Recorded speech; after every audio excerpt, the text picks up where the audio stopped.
வணக்கம் அன்புறவுகளே, என்ற கூட நாளிதழ்களின் பார்வையோடு உங்கள் அனைவரையும் சந்திப்பதிலே பெருமகிழ்ச்சி அடைகின்றோம். என்றும் இலங்கையின் வடபகுதியிலே இருந்து வெளிவரக்கூடிய பிரதான நாளிதழ்களான உதயன், வலம்புரி, காலைக்கதிர் ஆகிய நாளிதழ்கள் எமது பார்வைக்காக கிடைத்திருக்கின்றன. அவற்றிலே முதலில் நாம் உதயன் நாளிதழை எமது பார்வைக்காக எடுத்துக் கொள்வோமாக இருந்தால் அதனுடைய பிரதான தலைப்பாக அமைந்திருப்பது உள்நாட்டு பொறிமுறை வரும் கண் துடைப்பே, பன்னாட்டு பங்கெடுப்புடனான பொறிமுறையை செயற்படுத்த தமிழ் தேசிய கூட்டமைப்பு வலியுறுத்தும். ஐக்கிய நாடுகள் மனித உரிமை சபையிலே பன்னாட்டு பங்கெடுப்புடன் பொறுப்புக்கூறல் செயல்முறை முன்னெடுக்கப்பட வேண்டும் என்று தீர்மானம் நிறைவேற்றப்பட்ட பின்னர் உள்நாட்டு நீதி பொறிமுறையின் ஊடாக செயற்படுத்துவோம் என்று அரசு திரும்ப திரும்ப கூறி வந்தது. ஆனால் கடந்த 3 ஆண்டுகளில் உள்நாட்டு பொறிமுறையின் ஊடாக எந்த ஒரு காத்திரமான நடவடிக்கையும் முன்னெடுக்கப்படவில்லை. இலங்கையில் உள்நாட்டு பொறிமுறை வரும் கண் துடை இவ்வாறு தெரிவித்திருப்பதாக அந்த செய்தி பிரசுரமாக இருக்கிறது.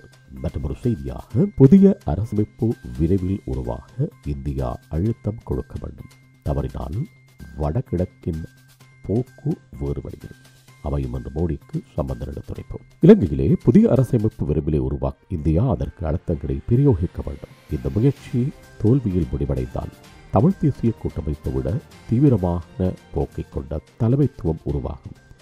என்னால் சமாளிக்க முடியாத புதியதொரு போக்கு வடகிழக்கிலே ஏற்பட்டுவிடும் என்று நான் பயப்படுகின்றேன். இவ்வாறு தமிழ் தேசிய கூட்டமைப்பு தலைவரும் எதிர்க்கட்சி தலைவருமான இரா சம்பந்தன் இந்திய தலைமை அமைச்சர் நரேந்திர மோடியிடம் நேரிலே எடுத்துரைத்தார் என்று அந்த செய்தி பிரசுரிக்கப்பட்டிருக்கிறது. மற்றொரு செய்தி இங்கே பிரசுரமாக இருக்கிறது.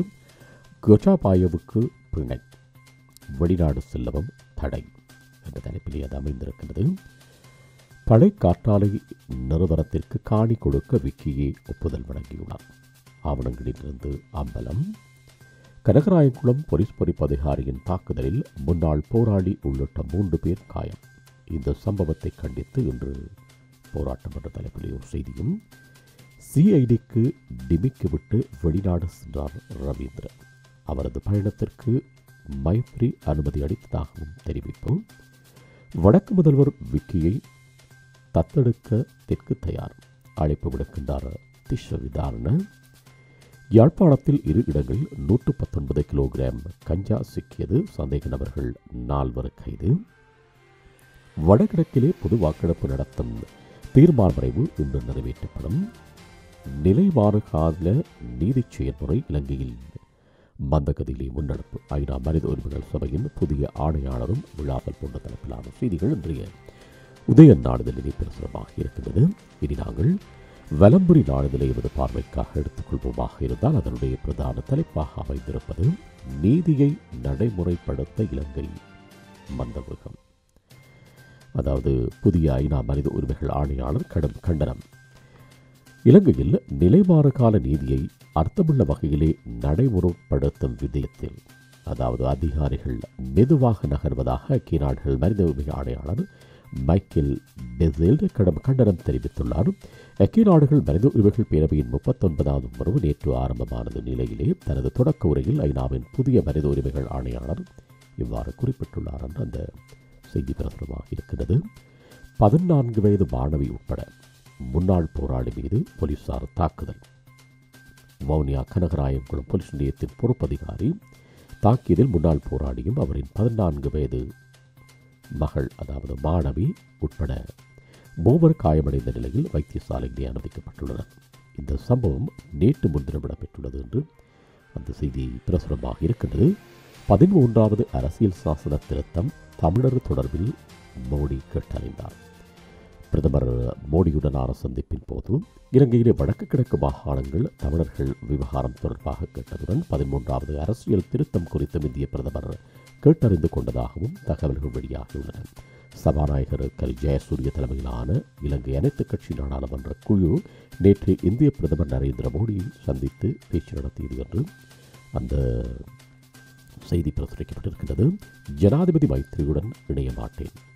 முன்னாள் ஜனாதிபதி மஹிந்த தனது அனுபவத்தில் இருந்து ஜனாதிபதி மைத்ரிபால சிறிசேன பாடம் புகட்டியுள்ளார் என்றும் தெரிவித்த முன்னாள் ஜனாதிபதி மஹிந்த ராஜபக்ஷ அரசியலில் ஜனாதிபதி மைத்ரியுடன் ஒருபோதும் சேரமாட்டேன் என்று அறிவித்துள்ளார் என்று அந்த செய்தி பிரசுரமாக இருக்கிறது. இது பிள்ளைகளுடன் ரயில் முன்னால் பாய்ந்து தந்தை உயிரை மாய்ப்பு. பருணர்வை வெடிக்கின்ற பகுதியிலேயே இந்த சம்பவம் இடம்பெற்றிருப்பதாக அந்த செய்தி குறிப்பிடுகிறது. ஜெனீவா அழுத்தத்திற்காக காணாமல் போனோர் தகவல்கள் திரட்டவில்லை. காணாமல் போனோர் குறித்து ஆராயும் அலுவலகம்.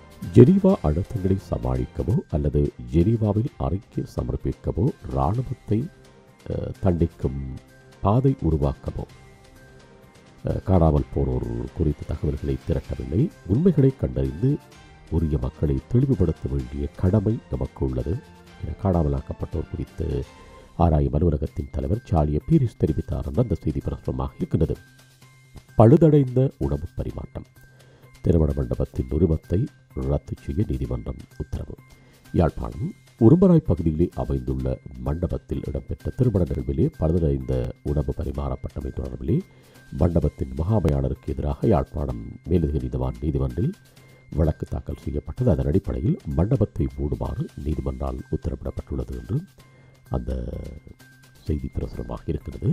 மற்றொரு செய்தியாக அரசை எதிர்த்து மீண்டும் போராட்டம். மஹிந்த அணி அறிவிப்பு. 102 கிலோ கஞ்சாவுடன் பருத்தித்துறை கடலிலே 3 கைது.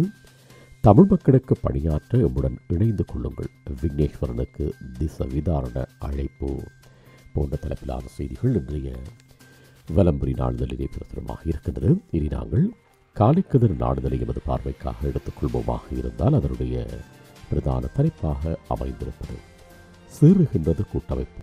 குற்றமளித்த படையினரை தப்ப வைப்பதில் அரசு தீவிரம். ஐநா செயலாளரிடம் முறையிடமும் முடிவும். மனித உரிமைகள் மீறல்கள் மனித குலத்திற்கு எதிரான குற்றங்கள் இழைத்தவர்கள் என சுமத்தப்பட்டுள்ள படையினரை தப்ப வைப்பதில் இலங்கை அரசு தீவிரமாக உள்ளது. அத்தகைய அரசின் கீழுள்ள உள்நாட்டிலே நடத்தப்படும் விசாரணைகள் மூலம் யுத்தத்திலே அநீதிகளுக்கு நீதி கிடைக்க மாட்டாது என்பது தெளிவாக தெரிய வருகின்றது. ஆகவே ஐநா மனித உரிமைகள் கவுன்சிலின் தீர்மானத்திற்கு அமைய சர்வதேச பங்களிப்புடனான நீதி பொறுமுறையை முன்னெடுக்கப்பட வேண்டும் என்பதனை ஐநா செயலாளர் நாயகத்திடம் வலியுறுத்துவோம் என்று தமிழ் தேசிய கூட்டமைப்பின் பேச்சாளர் எம். சுமேந்திரன் எம்பி தெரிவித்தார் என்று அவருடைய நிழற்படத்தை தாங்கியவாறு அந்த செய்தி பிரசுரிக்கப்பட்டிருக்கின்றது. நேற்று கைதாகவிருந்த நிலையில் நாட்டை விட்டு தப்பினார் முப்படைகளின் பிரதானி.